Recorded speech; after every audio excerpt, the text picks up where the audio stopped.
My name is Stewart Kwoh. I'm a member of about 30-something years at the First United Methodist Church, Los Angeles. And I'd like to introduce our pastor, Reverend Sandy Richards.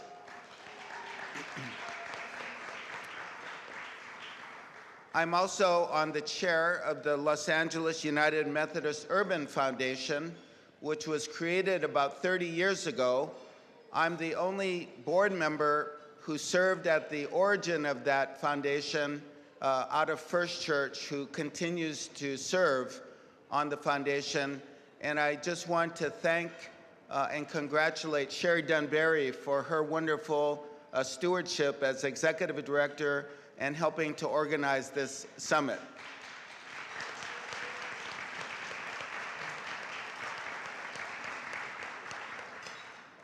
Even though I do spend a lot of time with the Urban Foundation and with the church, I do have a day job. I'm the executive director and president of the Asian Pacific American Legal Center. And I want to say this because I thank the church, because our first free office 29 years ago was at First Church. Yes, it didn't have heating or air conditioning, but I don't think anybody had heating and air conditioning. And today we're one of the largest civil rights organizations in the United States. So thank you.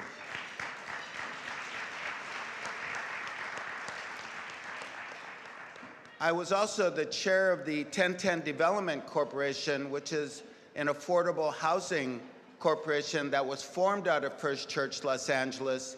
And you'll be seeing a very comprehensive video, which I'll explain in a few moments. But the Methodist Urban Foundation and the 1010 Development Corporation have teamed up to bolster the Shalom Centers in Los Angeles. And I'm very proud of that work, and proud that the legacy from 1992 of the Shalom Zones continues to this day. Now, I would like to, we at the Asian Pacific American Legal Center, we were right down the hallway from the Methodist District Superintendent who oversaw the creation of the Shalom Centers in Los Angeles. Reverend Dr. Robert Smith, who is a tremendous leader and had tremendous foresight. Robert.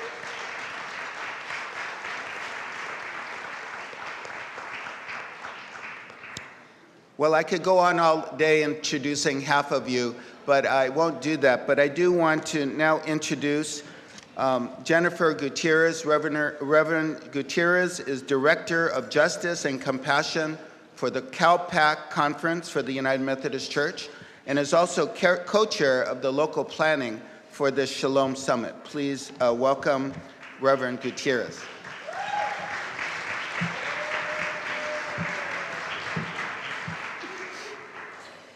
Hello and welcome to all of you. More than a year ago, almost 2 years ago, some of us who are part of the local host committee for the beginning of the initial planning for this 2012 Shalom Summit got together, and one of the initial decisions we needed to make was on the venue. Where would this historic summit take place? And for us locally, the answer was obvious.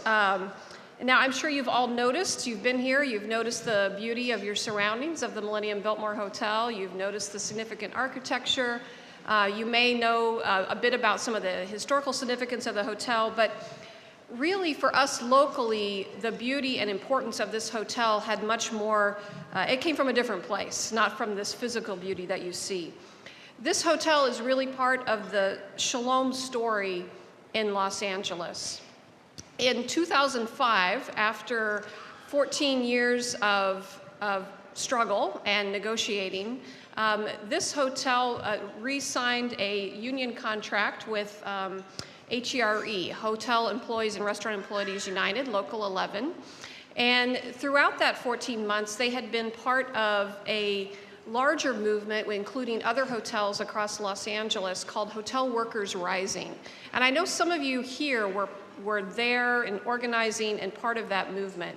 And I would just like to ask some of the people that were there to stand up and just so we can acknowledge your work. I see Sandy, David, Reverend Lawson. Yes, thank you. The Hotel Workers Rising was a real comprehensive effort of a coalition of interfaith leaders from across Los Angeles that worked together with union organizations and community groups to support the workers during that time. They did a public policy advocacy, they testified in City Hall, they delegated city officials, media outreach, marches. There was one rally just across the street in Pershing Square where some of you parked. So this was a really large movement. Many of the churches helped out by coordinating food baskets for the workers who were on strike. A lot of this work was done through LANE, Los Angeles Alliance for a New Economy, which is one of Shalom's sister organizations. They were also formed out of the civil disturbances in Los Angeles in 1992. Kwoh, which is Clergy and Laity United for Economic Justice.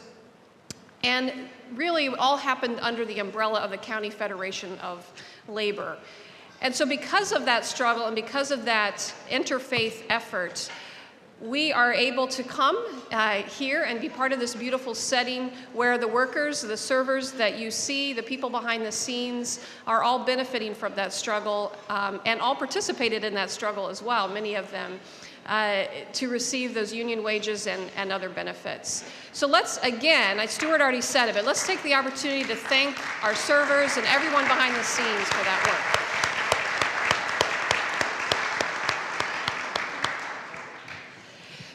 Thank you so much.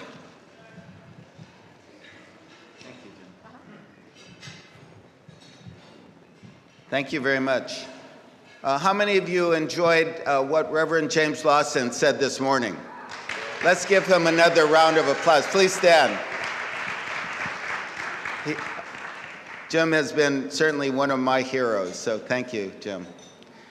Now we're going to go right into a video. I think we're ready for the video.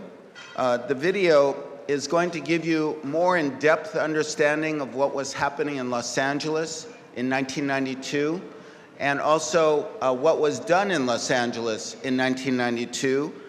This has been created by the Methodist Urban Foundation in Los Angeles. And this was before the Communities of Shalom became a national and international initiative. I want to underscore that this initiative on the Shalom zones in Los Angeles really was a collective group, large group effort. It's not just the work of one or two people, even though there were certainly leaders, but because of the many, many people who wanted to address the root causes of hopelessness and frustration that created the conditions for 1992, we thank all of them because they really put their hearts and souls into this. So let's all turn our attention to the video.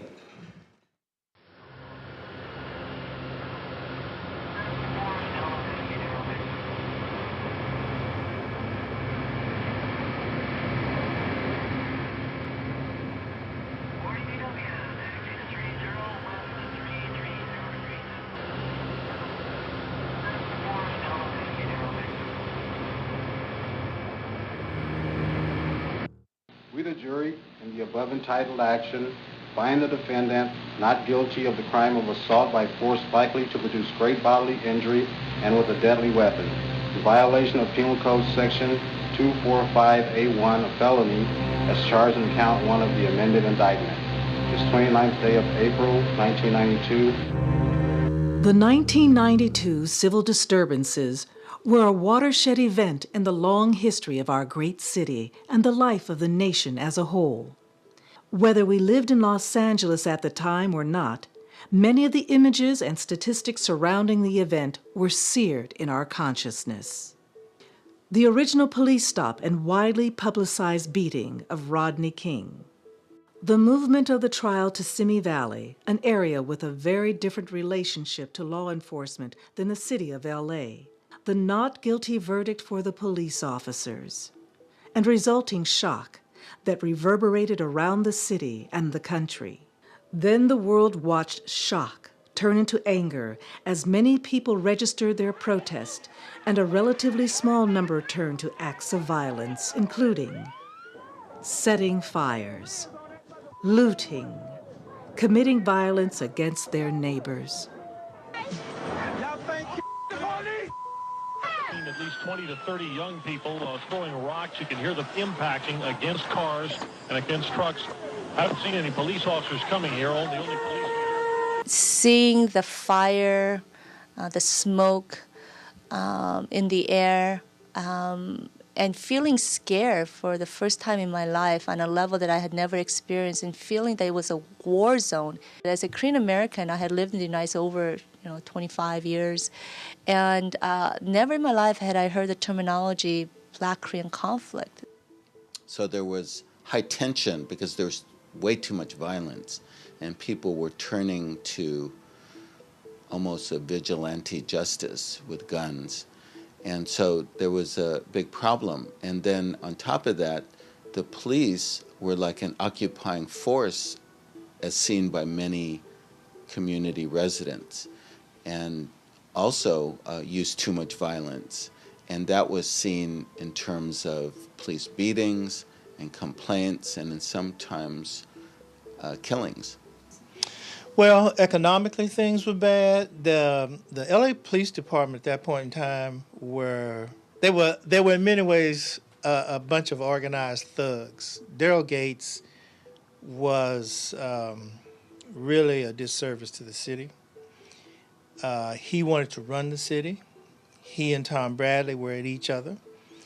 There was some animosity among predominantly Koreans who had moved into the inner city, and some of the other residents, ethnic people of color, African American, Hispanic, in part because the Korean community was very closed, and so they'd come in the community, basically draw resources out of the community and then leave, and really didn't participate in helping become a part of the community and support the community. One of the things that I remember most clearly from the footage around all that happened on April 29th, 1992, was that there was a lot of conflict between Korean and African American communities. That was the dominant narrative, and also that there was a lot of looting and there was a lot of lawlessness. Those facts were true, but they were part of a much bigger story that had to do with people's alienation, that had to do with political and economic disenfranchisement, that had to do with police brutality and then later on neglect, that had to do with people not feeling like they were listened to or cared for, or that their whole being was respected and responded to. And that's where we as people of faith need to remember that churches did step in at that time and have continued to be a presence in a lot of these neglected urban areas where there were a lot of flashpoints during the riots. But I really believe that we need to remember that this was a bigger story than just that of people acting out because they were angry and felt greedy. On April 30th, the day after the civil disturbances began, while the city was still in chaos, Los Angeles United Methodist ministers and their congregations established Operation Resurrection. Led by Reverend Thomas Hill, Operation Resurrection immediately began to provide food, clothing, medical help, housing assistance, and counseling to displaced and traumatized residents. Holman Church served as a donation site for food and other supplies, which were distributed to other churches and organizations throughout South Central Los Angeles and the Pico Union area. Korean American Food and Shelter Services was another critical food and supply gathering and distribution site for residents of hard-hit Koreatown. Compton Enterprise United Methodist Church provided United Methodist serving stations offering social services information, groceries, medical care, clothes, child care, and prayer partners. Gifts of money and supplies flooded into the Los Angeles district from United Methodist churches and also from synagogues, Mormon congregations, Seventh-day Adventist churches, local schools, and individuals. The United Methodist General Conference and the International Methodist Relief Agency provided close to $75,000 within a week of the city's disruption to ease the immediate suffering of Angelenos in crisis. Only a few days after the April 29th flashpoint, while the United Methodist churches in Los Angeles were helping communities still in turmoil, the top policymaking body of the United Methodist Church was meeting over 2,000 miles away in Kentucky. A delegation of ministers from the Los Angeles area, led by Reverend James Lawson from Holman United Methodist Church, reported to the General Conference on the tragic conditions in LA. Deeply moved by the LA delegation's report, Reverend Joseph Sprague from Columbus, Ohio, suggested that the General Conference help Los Angeles begin the hard work of rebuilding by creating a Shalom Zone. This was envisioned as a city block with rebuilt homes, businesses, social service stations, and listening posts where community residents could express their concerns. The Los Angeles District Committee and Strategy Committee were asked to implement this Shalom Zone with oversight from a national committee. Dr. Robert Smith and Ms. Gagne Dixon from LA District United Methodist Ministries began coordinating churches on the ground to make the Shalom Zone idea a reality in LA. Realizing that one Shalom Zone was not enough to address the economic, social, and spiritual needs in diverse Los Angeles communities, the LA District instead decided to create 4 initial Shalom Zones in Koreatown, South Central Los Angeles, Pico Union, and East Los Angeles. These initial Shalom Zones were centers of rebuilding, rehabilitation, feeding programs, and community resource development and worship. To take an area, a depressed area, and plug into it all kinds of assistance to help transform a community so that there would be the possibilities for economic development, development of social structures, educational resources, a holistic kind of approach to how we dealt with the underlying causes that were at the root of this moment in which the cities were really in need of support.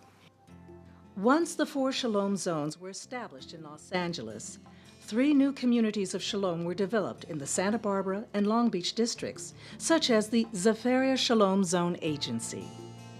Located in Long Beach, Zafaria Shalom offered a food pantry, job training, health education classes, and a teen youth empowerment program focused on financial literacy.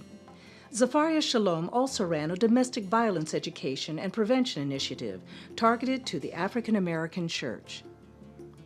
Within 2 years of the establishment of LA's Shalom Zones, the United Methodist General Board of Global Ministries decided to replicate the idea of churches and communities working together to rebuild fractured communities. Training and funding helped catalyze communities of Shalom in urban and rural communities across the country. Communities of Shalom were promoted as geographic areas that were visible demonstration of the gospel of Jesus Christ in action. In the mid-1990s, the management of the original Shalom Zones moved from the Los Angeles District to the California Pacific Annual Conference under the coordination of Reverend Jim Kahn, CalPAC's urban strategist. Throughout the 1990s and 2000s, the original 4 Shalom Zones in Los Angeles continued to provide varying levels of community services to neighborhoods in Los Angeles. The Shalom Community Center that originally started in Koreatown as Korean American Food and Shelter Services still operates today. Since 1992, the Shalom Community Center has provided relief services to communities in need. In 1997, the Shalom Community Center established the Korean American Religious Council for Peace as part of its Shalom Zone ministry with religious leaders who are Buddhist, Catholic, One Buddhist, and Protestant. This group continues to work together and share dialogue to reach peace across religious boundaries. In South Central Los Angeles, Rakestraw Memorial Center at Wesley United Methodist Church underwent major renovations and for many years served the community through after-school education programs, a youth boxing program, nutrition and exercise classes for seniors, a community feeding program, and community health fairs. While the grocery distribution program continues, other programs inspired by the Shalom Zone effort have become dormant over the past few years. In 2011, a collaboration of members from Wesley United Methodist Church and El Buen Pastor began planning activities for a new multicultural and multi-denominational Shalom Zone. For years, the East Los Angeles Shalom Zone, based at La Trinidad United Methodist Church, served the primarily Hispanic local community through serving stations including food distribution to needy families, a youth program, a Head Start program, and a strong commitment to pastoral counseling and help with life and job skills. While La Trinidad Church still serves the community, the Shalom Zone ministry is no longer active. The Shalom Zone that started in Pico Union and served the Salvadoran, Mexican, and Honduran immigrant community is still a vibrant community-centered ministry today. The original building housing Pico Union Shalom was torn down in 2004 to make way for church-sponsored affordable apartments in Casa Shalom, which also includes a multi-purpose community venue and a worship space. Today, Pico Union Shalom Ministry provides a range of activities for Casa Shalom residents and community members, including health and wellness activities such as free aerobic classes and regular health fairs. Pico Union Shalom also offers children's art enrichment activities, an emerging youth program, and ongoing support to immigrant day laborers in the Pico Union community. Pico Union Hispanic Shalom is notable for its embrace of gay, lesbian, and transgendered members, along with traditional Latino families in ministry together. In 2011, a new group of United Methodist churches received training to develop new Shalom Zones to catalyze development and renewal in poor urban neighborhoods. Shalom today is supported by the General Board of Global Ministries and National Communities of Shalom at Drew University. The CalPAC Justice and Compassion Essential Ministry team, along with the Urban Foundation, provide Los Angeles area Shalom Zones with additional funding, training, and coaching assistance. The local learning network of communities of Shalom meets regularly to share best practices and mutual support. The work of changing economic, political, and spiritual systems in disenfranchised communities is slow going. There is never enough money. Racism and classism remain deeply entrenched obstacles, and there are political barriers within and outside of the church. And yet, we are called to create communities of shalom now more than ever.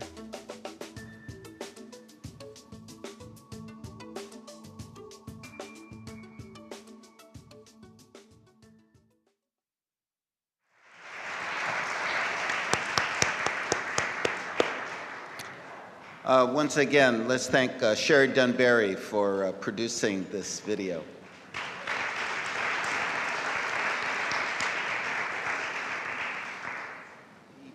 And again, I think you've gotten a glimpse of a collaborative between the national church and the local church.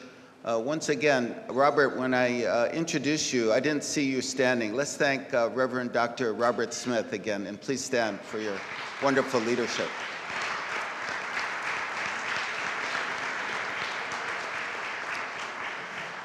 And by local contributions, I remember the meetings we had at our Methodist Urban Foundation as well as First Church Los Angeles, and discussions about how to continue both the spirit and the work of Shalom. And so we decided to transform the Pico Union Shalom from a theater and a community location for people to come in and get information into 30 units of affordable housing. And so I'd like to thank the leaders of the Pico Union Methodist Church and the Methodist Urban Foundation and First Church Los Angeles for their wonderful work.